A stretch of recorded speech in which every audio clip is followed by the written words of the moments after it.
കൊടകര കള്ളപ്പണ ഇടപാട് കേസിൽ അന്വേഷണം പൂർത്തിയാക്കാൻ നിർദ്ദേശം നൽകണമെന്നാവശ്യപ്പെട്ട് ഹൈക്കോടതിയിൽ ഹർജി. ഇഡിയും ആദായനികുതി വകുപ്പും റിപ്പോർട്ട് നൽകണമെന്ന് ഹർജിയിൽ ആവശ്യപ്പെടുന്നു. കൊടകര കവർച്ചാ കേസിലെ 50-ാം സാക്ഷി സന്തോഷാണ് ഹർജി നൽകിയത്. ഉമേഷ് ചേരുന്നു കൊച്ചിയിൽ നിന്ന്. ഉമേഷ്, വിശദാംശങ്ങൾ.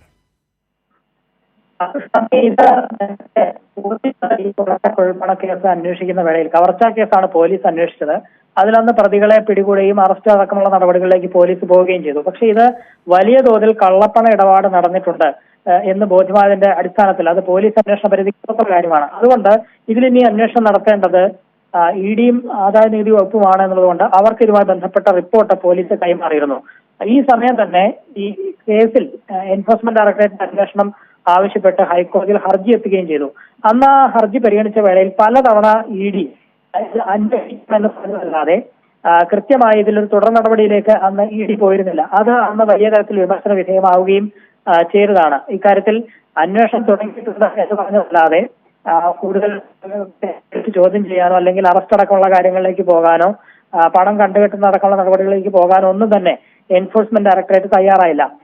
ഇത് ഈ കോടതി വലിയ വാദപ്രതിവാദമായി വന്ന വേളയിൽ അവസാനമായി ഇഡി കോടതിയെ അറിയിച്ചത് ഈ കേസിൽ വളരെ വിശദമായ അന്വേഷണത്തിലേക്ക് എൻഫോഴ്സ്മെന്റ് ഡയറക്ടറേറ്റ് പോകും, കൃത്യമായ അന്വേഷണം നടത്തും എന്നുള്ളതായിരുന്നു.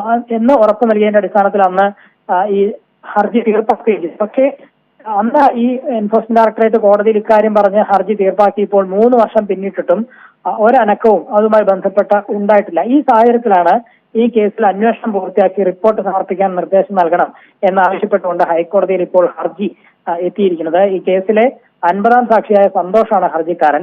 ഹർജിക്കാരൻ ആവശ്യപ്പെടുന്നത് ഇഡിയും ആദായനികുതി വകുപ്പും ഇക്കാര്യത്തിൽ അന്വേഷണം നടത്തണം, വിശദമായ അന്വേഷണം നടത്തി അന്തിമ റിപ്പോർട്ട് സമർപ്പിക്കണം എന്നുള്ളതാണ്. അത്തരത്തിൽ അന്തിമ റിപ്പോർട്ട് സമർപ്പിക്കാനായി ഇവർക്ക് നിർദ്ദേശം നൽകണം, ഈ 2 ഏജൻസികൾക്കും കോടതി നിർദ്ദേശം നൽകണം എന്നുള്ളതാണ് ഹർജിക്കാരൻ ആവശ്യം ഉന്നയിച്ചിരിക്കുന്നത്. നേരത്തെ ഇഡി അന്വേഷണം നടത്തിയ തുടർ നടപടികൾ ഉണ്ടാവാത്ത സാഹചര്യത്തിൽ, അത് 3 വർഷം പിന്നിട്ട സാഹചര്യത്തിലാണ് ഇപ്പോൾ ഇഡിയോടും ആദായനികുതി വകുപ്പിനോടും ഇതിൽ വിശദമായ അന്വേഷണം നടത്തി റിപ്പോർട്ട് സമർപ്പിക്കാൻ നിർദ്ദേശം നൽകണം എന്നാവശ്യപ്പെട്ടുകൊണ്ട് ഹൈക്കോടതിയിൽ പുതിയൊരു ഹർജി എത്തിയിരിക്കുന്നത്.